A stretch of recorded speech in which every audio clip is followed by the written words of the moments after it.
Tu regardes, tu restes, tu fais partie du truc. Ici, on ne fait pas de contenu fast-food. Chaque vidéo est un terrain de jeu, un champ de bataille, une énigme. Tu veux juste cliquer, passe ton chemin. Tu veux comprendre, rire, cogner, réfléchir, alors reste jusqu'au bout. Et si t'es encore là à la fin, t'es pas juste un abonné, t'es un complice. Bonjour, bienvenue à Gilles de Presse. Aujourd'hui, 6e position des 10 meilleurs films de tous les temps, mes 10 meilleurs films de tous les temps. On y va aujourd'hui avec Scarface. Scarface, c'est un film troublant qui a été diffusé, qui est sorti en 1983.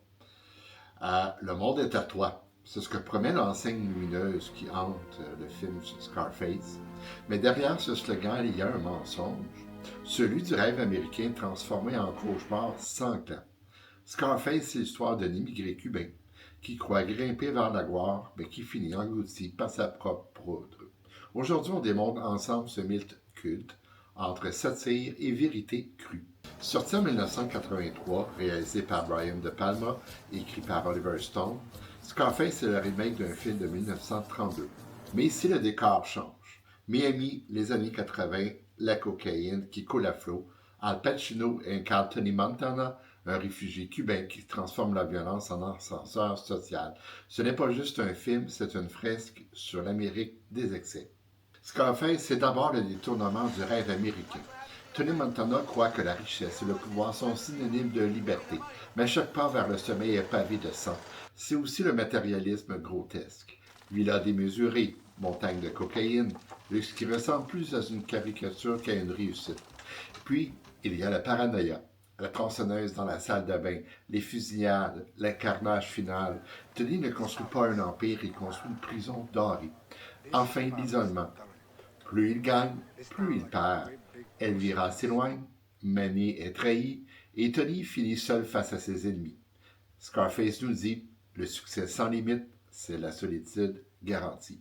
Brian De Palma filme Scarface comme une tragédie grecque moderne. Les plans larges montrent la grandeur de Tony, mais aussi sa fragilité. La caméra glisse, hypnotique, comme la poudre qui sniffe. La musique de Giorgio Moroder, avec ses synthés puissants, donne au film un rythme artificiel, presque grotesque, comme une boîte de nuit qui ne s'arrête jamais. Et puis il y a l'iconographie, le panneau lumineux. The world is yours. Ce n'est pas une promesse, c'est une ironie. Le monde n'est jamais vraiment en toi, surtout quand il est bâti sur la poudre et les balles. Tony Montana n'est pas un héros, ni un anti-héros.